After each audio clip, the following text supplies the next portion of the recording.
Hello travelers, Boardman21 here, and today we're going to discuss Multishot. It's been a while since we've done a skill discussion, so I figured we'd continue the trend, get some going before the next patch hits, and here we're going to talk about Multishot. So Multishot has a bunch of different ways to build it. Basically what I'm going to show you is several different ways to play it, how it interacts, some of the mechanics that go with it, and good ways to play it, whether you're trying to do like an ailment, whether you're trying to hit the same target, whether you're going as many projectiles as possible, and just kind of explain some of the nodes to you in case you haven't played around with it.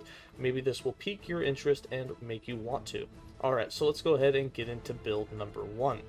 So for build number one, this way is kind of one of the best ways to build it if you're wanting to proc it through Flurry. And the reason for that is we've taken a point in strong pull, which gives you a lot more hit damage, but it really reduces the attack speed. So if you're manually casting Multishot, you don't really want to take this node. However, inside of the Flurry skill tree, if you have that Multishot is fired every fourth arrow, it really makes it to where you don't care about the attack speed, you just want it to do a lot of damage, and it makes Flurry, which is already attacking really fast, it's going to proc Multishot quite often, it's going to give it some AoE and make it feel really good. So for Multishot, we go with 1 point in the strong pull to give it more hit damage. We go with a point and keep pushing them around so that it has a knockback chance. This is really nice for keeping enemies that keep rushing you, like rats and stuff, to be able to knock them back so they can't hit you with another melee attack. Really increases your survivability. We went with a point in readied arrows so that there's a 5% chance to auto fire on a bow attack. Now we're channeling Flurry, so this isn't a big one, you don't really have to take it, and each time that Flurry goes through its cycle does not count as another bow attack, it's just when you start it up. So if you're not channeling Flurry, this is a way that you could use it. However, again, this node not really needed, but when you do start Flurry channeling, it's a chance for you to get one extra proc out of it. We also have the 2 points in repeater bow so that every 4 shots with Multishot, so every 4th time that it's procced, it'll double shoot, so you get another free one. Then we have 2 points in large quiver for the extra arrows. So to go ahead and show you how this works, if you're manually casting it, it's not going to feel the best. I'm going to go ahead and attack. But when we attack, you'll see it's a decent attack speed. Remember, we're not wearing any idols. We're not having anything on our gear except for a plain bow. You can see the attack speed is okay. However, if you use Flurry, you'll notice that you proc it even faster by using Flurry, so you get way more damage at that, and it doesn't cost its mana cost. So if you notice when we have mana here, let's wait till we get to about halfway right here and I use it. You'll notice, boom, 2 shots, 3 shots, we're already out of mana. However, if we get to 60 and we proc it through Flurry, you'll see that you'll get more than 3 procs at it, plus you get the damage that Flurry's doing. So if we start 1, 2, 3, you're getting a whole bunch. Flurry's giving you mana back on hits, so you can see it's way better this way to proc it with Flurry than to manually cast it. Alright, for build number 2, it looks almost exactly the same, but there are some key differences. We removed the readied arrows for the auto fire, and what we did is we put 3 points in pinning shots, so we'll do 60% more damage against slowed targets, which will really boost the damage. And then the big thing we changed, we put 1 point in Giant Slayer, and what this does is it allows all your projectiles to hit the same target, gives you a huge amount of increased stun chance, but it reduces the overall damage. However, against single target, because you'll probably have more than 5 arrows, just doing the extra 4 projectiles that you get inside the skill tree with the 3 by default and the 2 that you get inside of your passive tree, or 4 inside of your passive tree, you already have way more projectiles, so you're going to do more damage overall. And we're going to still channel this with Flurry. So the way this one's going to work is all those projectiles can hit the same target, and if you have something in your passives, like the critical strike vulnerability, you're going to get critical strike, 100% critical strike on enemies within the first hit. So to show you how this works, if we stand back afar, the normal way you do this, you just get the single hit, but when you move in, you'll get all of those hits, and you can see we have many numbers there, which is allowing us to do massive amounts of hits on a single target. And then once again, we'll use Flurry to proc it. You can see from a distance we're getting those hits, and as we move in, lots and lots of hits. So this will really ruin single targets, especially when you build into it a bit. You can also channel it for a while, and it's going to allow you to do massive damage to single targets. If you recently watched my leveling guide with the Multishot, you'll notice that as soon as we took the Giant Slayer, the leveling guide actually became quite fun, because basically what we would do is just get into the face of a target, fire off a shot, and it would just destroy them. Rares would only take a couple of hits, bosses went down really fast. You could probably notice by the time we got to Rail that we were just absolutely annihilating it. And this brings us to the third build, which will be quite similar to this. Alright, for the third build interpretation of Multishot, all we did was switch a few points around again, and this way is going to give you even more damage. So since we took the Giant Slayer node, this means that we're trying to hit the same target with all of the projectiles. Now you know it fans out really fast, so you want to be as close to the target as possible.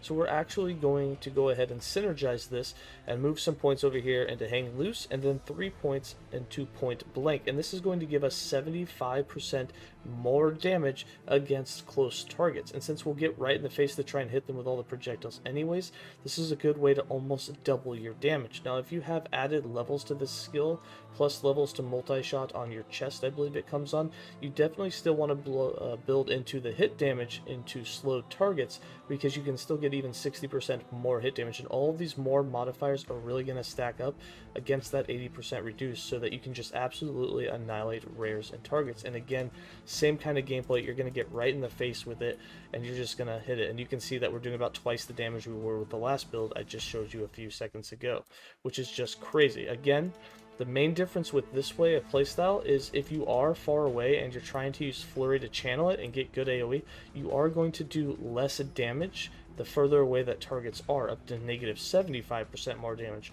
So Multishot almost becomes useless with that negative 80% on top of a negative 70%, and the fact that your projectiles that far out are not going to hit the same target. I do not recommend this if you plan on playing a ranged version of Multishot and don't want to get in the fight. This build is specifically made for getting right up to your target and just hitting them as much as possible to just absolutely annihilate them as quick as possible. It is horrible against being ranged, because you will only be hitting with a single Multishot projectile, and it's going to have so many negative damage modifiers, it's not going to do any damage at all. If you're looking to play a dot version of Multishot, it is possible, however it's not nearly as effective as the hit damage versions, but this is the way that I would play it. Now you can do a bleed version, but I believe the poison version does more damage. Whenever I line it up against the training dummy, a bleed version versus a poison, the poison always does more dot damage. So the way we have this set up is we no longer care about the attack speed or the hit damage, so we're not taking any points up top. We also don't want the knockback, because we don't want to knock enemies away while we're in their face, trying to have all of the projectiles hit the same target. The way that we're going to build this is by getting as many projectiles as possible. You're still going to want the Multishot bow, and when you get all of those projectiles, including what's in your passives, you want to take the Giant Slayer node, and then the 2 points in Toxic Gift, and this makes it to where each one of those hits is going to have a 100% chance to poison. You can no longer slow, but now all of those projectiles can hit the same target. I think the maximum projectiles in the game is around 13 or 14 with Multishot, and this means you can apply 13 to 14 stacks per hit with Multishot just with this 2 points in this node. Now you can also get poison chance elsewhere, whether it be on your bow, on gear, on idols, or through passives, but you can do some massive poison damage. Now remember, I don't have any gear other than a blank bow on, but when we go to attack with this and we use Flurry and we're getting all those hits on the same target, before we even get halfway done with our mana, we can already back up and you can see we had a 10,000 damage tick there. Remember, we have no gear on, we're naked, we don't have passives. You can do some massive poison damage with it. Of course, like I said, hit damage is going to annihilate something much faster, plus you get to leech it, but if you want to play a poison damage version of Multishot, it is possible and it will kill things, but you will be more squishy.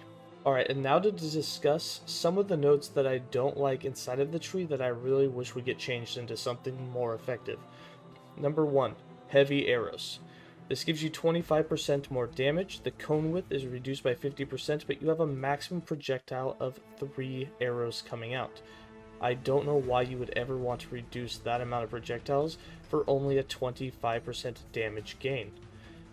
I don't know why. You should be able to keep the amount of projectiles and have the cone width reduced. 25% damage is not much. I mean, without reducing our cone width and without reducing our maximum amount of arrows, we can get 20% per point of damage with them being slowed. So it doesn't make any sense for 5% more damage why we would have so many negative things in that first projectile. So this is one node that I would like to see reworked. The next one is the won't back down. It's free when out of mana, but you have a maximum projectile of 1. Why would you ever want to use that? Even if you ran out of mana, why would you not just switch to Flurry, which is going to attack faster and has a projectile maximum of 1? That feels so bad. If this was a maximum projectile of say between 3 or 5, or if the node instead halved the amount of projectiles you had, that would make more sense. But reducing it all the way down to 1, this node is basically useless. I've never seen anyone take it. But that's going to be it. Out of all the other nodes inside the tree, they all have some sort of purpose. They all interact in a way that's usable and viable and that you could build around. Only those 2 nodes are the ones that I have a problem with. Anyways, I hope that this has opened up your eyes to Multishot a little bit. If you haven't given this skill a try, hopefully one of these ways procced your interest, and maybe now you'd want to give it a try. If you have played with it, tell me which way you have played with it, and maybe, you know, it's time to try another way. Maybe something sparks some interest and you, oh, I didn't even know it did that. I would like to try that. Let's do it. Anyways, that's it from me. As always, stay safe, travelers, and have a good day.